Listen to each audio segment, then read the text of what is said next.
Halo semuanya, perkenalkan nama saya Dian Puspitasari, saya dari BINUS Malang.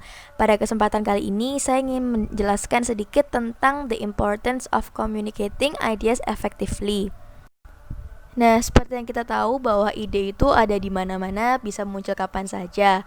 Bahkan suatu saat perusahaan itu akan membutuhkan ide dan mengembangkannya. Cuma kesulitannya terkadang kita sebagai seorang entrepreneur, kita merasa kesulitan untuk berkomunikasi dengan klien mengenai ide yang akan kita sampaikan. Maka dari itu, kita sebagai calon entrepreneur yang sukses diharapkan kita bisa belajar mengenai betapa pentingnya berkomunikasi dalam menyampaikan ide kepada klien. Ada beberapa hal yang membuat orang itu enggan atau tidak ingin menerima adanya ide baru. Yang pertama, adanya keengganan manusia atau seseorang terhadap adanya perubahan yang baru atau inovasi yang baru. Yang kedua, semakin radikalnya ide, maka semakin kecil juga kemungkinan orang-orang yang terlibat dalam proses pengambilan keputusan akan dengan mudah membeli ke dalam ide yang baru dan yang lain-lainnya. Dengan begitu, kita harus bisa memikirkan bagaimana caranya supaya ide kita ini dapat diterima dengan klien dengan puas dan mereka pun juga senang. Maka dari itu kita harus belajar tentang pentingnya berkomunikasi dalam penyampaian ide ini. Biasanya klien-klien atau perusahaan itu akan lebih tertarik dengan ide yang sederhana, yang dikemas rapi, namun memiliki dampak yang besar. Dampak besar yang dimaksud adalah di mana ide yang kita punya ini bisa menghasilkan profit, bisa menghasilkan untung dan banyak diterima oleh masyarakat juga. Selain itu, kita juga harus mengerti apa kebutuhan dari klien kita, kemudian kita harus mengenali klien kita ini seperti apa. Jangan sampai apa yang kita sampaikan itu tidak sesuai dengan apa yang mereka butuhkan pada saat itu. Kemudian ketika kita berkomunikasi dengan para klien, kita ini harus memiliki ciri khas kita sendiri, gaya kita sendiri, dan kita pun harus percaya diri akan ide yang akan kita sampaikan tersebut. Berkomunikasi pun juga ada beberapa contohnya seperti storytelling, kemudian dengan suara, dengan sikap, dan lain-lainnya lagi.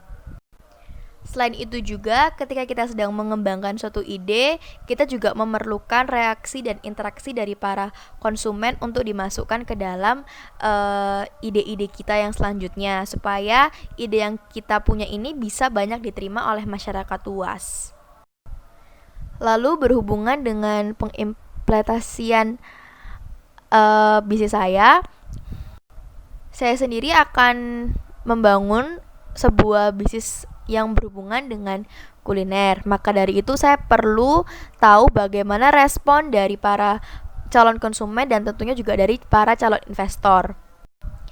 Media komunikasi yang akan saya lakukan, terutama kepada calon konsumen, adalah saya menggunakan media sosial sebagai cara berkomunikasi saya, yaitu dengan saya melakukan voting ataupun melakukan kuesioner. Di situ saya bisa melihat tentang apa yang sedang mereka butuhkan saat ini, lalu bagaimana pendapat mereka tentang usaha yang akan saya lakukan ini. Selain kepada calon konsumen, saya juga pasti memerlukan yang namanya investor untuk mendukung bisnis saya. Cara saya berkomunikasi adalah terutama ketika ingin mempresentasikan kepada para investor, saya harus membuat slide PowerPoint. Tentunya saya akan membuat slide PowerPoint ini dengan simple dan tentunya dengan desain yang menarik supaya para investor pun juga tidak merasa bosan dan merasa tertarik untuk menginvestasikan dananya kepada bisnis saya. Dan ketika saya juga melakukan komunikasi dengan para calon investor, tentunya saya tidak akan melakukan banyak basa-basi, melainkan saya akan langsung to the point kepada inti yang ingin saya ajukan kepada mereka. Begitu sebagian singkat dari penjelasan tentang pentingnya berkomunikasi, dan kemudian itu juga adalah sebagian cara saya mengimplementasikan tentang bisnis yang akan saya lakukan nanti.